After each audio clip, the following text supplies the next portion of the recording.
Now on the APEC VIP hotline, cutting-edge training for the serious athlete, apecgo.com. Joining us now, the head football coach of the Gilmer Buckeyes, Jeff Traylor. How you doing, Coach? We're good, Brian. Thanks for asking. Thanks very much for coming on with us. Congratulations on a 51-36 by-district win over Canton on Thursday night.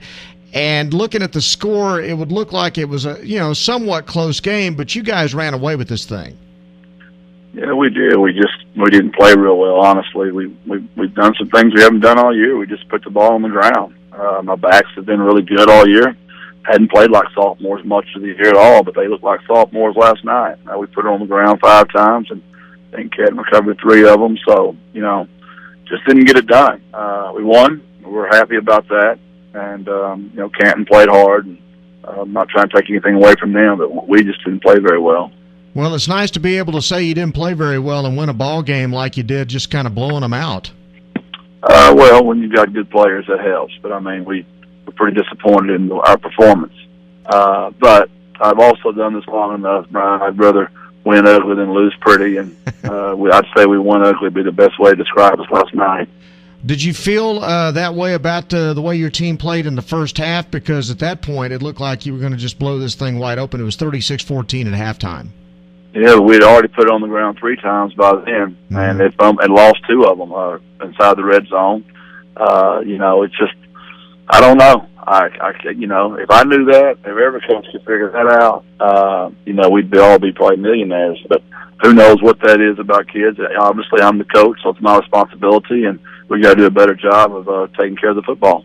So do talk about the performance Tanner Barr had, because he had almost 202 first-half yards throwing. He had 96 yards rushing in the first 2 quarters of the game. Ended up with about 300 yards first half. Amazing performance by that kid. Yeah, he was almost perfect, to be honest with you. He underthrew a fly route. The ball kind of slipped out of his hand. And he missed one other throw, and his reads on all of our read game were unbelievable. And he's a coach's kid. He's a program kid that shows up every day with a great attitude. He's intelligent, has high character, and I would expect nothing but that from a kid like him. So what did you like about what your team did last night? Well, obviously, when you never punt the entire ball game, you did some things right. Our offensive line blocked incredibly well. Jaden Parrish had a great ball game.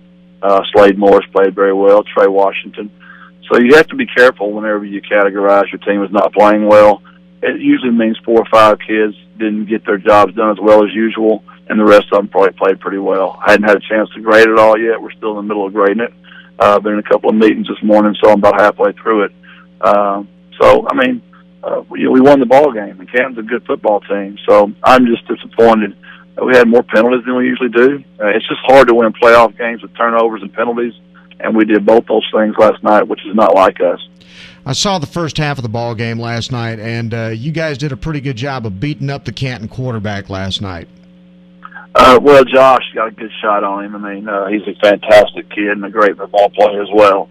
And some of our packages got to him. He's a really good football player. He hung in there. He's a tough kid. He threw the ball very well. He's just a sophomore, so he's going to have a really great career, and he's a good high school football player. Okay, so this ball game being on Thursday night, that made it a short week, tough week to prepare for the ball game. But now you got an extra day. How much does that help you going into the next round? I think it'll be huge. I really do. We didn't fare so well last night, honestly, and I think the short week had a lot to do with it. We're such a young team. I think just the change of routine was just probably too much for them to handle. I think we got most everybody coming back, so I think it'll fare well for us in the future because we'll be used to it. But the extra day, we had a good weight workout this morning. Everybody's on time. Had a good conditioning this morning. So we'll get the video knocked out, tomorrow, and we'll all go scout Atlanta tonight, and our kids will all be there. And there we're going to go watch the best 5 and 6 football team in Texas. They got a tailback going to Oklahoma State. The Dixon kid's really, really good. The Steger kid's good quarterback. They're a really talented football team. They've been injured all year, so their record's very misleading. But in 2003, we were 13-0, and Atlanta was like 6-6 or 6-7, and we got beat by them. So we'll be talking about that all week, and hopefully we'll be ready to go. So you're pretty convinced this is going to be Atlanta and not Wills Point that you'll play next week? I do, just because I just think Atlanta's a really good football team. Nothing against Wills Point. I think they're a very scrappy program. They play very hard. They throw the ball around. We played them 7-on-7 before. I would expect Atlanta to win the ball game. You never know in this business, unfortunately. Who knows what's going to happen? But we've got our kids pretty much geared up for Atlanta. David Smoke and I were talking about this just a few minutes ago, and I want your take on it. He was talking about how history has shown, and I agree with him, I've seen it, that the teams just west of Tyler, within an hour or so, or you go all the way to Wills Point and all, always seem to have difficulty playing against the teams east of Tyler, heading your direction, all the 16 3A teams and Tatum and all that. What is it about that region there where you are that it just seems to be able to play a little higher level of football than the guys to the west? Well, I think there's just been so much winning in this. When it gets started, there's so many state champions up in this area that it becomes an arms race almost. Every community is very competitive. When you play the best ones each week, you get better. Just a natural process. We're all beating up on each other. So there's multiple state champions up here, and we're all competitive. It's the free enterprise system at its best, and we all want to win. So we all, that's what makes it so much better.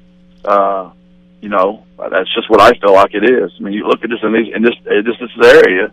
You've got Gilmer, multiple state championships, Dangerfield, Tatum, Carthage, Liberty Islo, Atlanta won one in 2003. Those are just the ones right off the top of my head. I'm sure I left somebody out. And this goes into what you were talking about when you're saying that you really feel like Atlanta's probably the better football team of the two between Atlanta and Wills Point right now. Well, that's what I personally feel. It's not a slap at Wills Point at all. I have respect for their program, what they're doing. I just know what Atlanta's playing every week. They're playing Liberty Islo up there, and they're playing some teams that are very athletic and physical. But I understand Canton played us hard last night too. It's not a slap, but any one of those guys. And Van, even though we beat Van the last 2 years, they were very competitive ball games. It wasn't like we just went out there and just smoked them.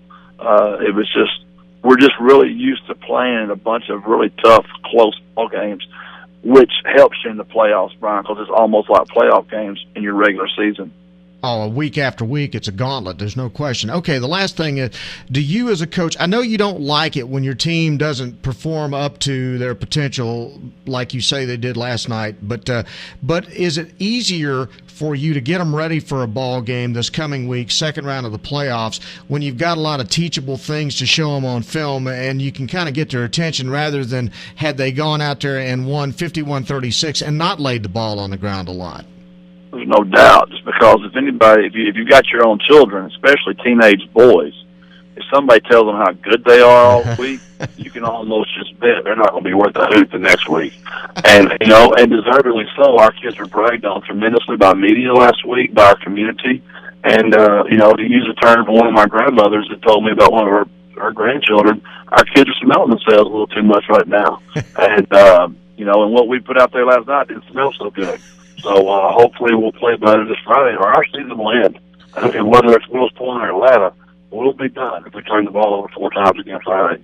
Well, I think you're going to do just fine this coming week, Coach. But we do appreciate it. Congratulations again on the win, and we're looking forward to talking to you again down the line.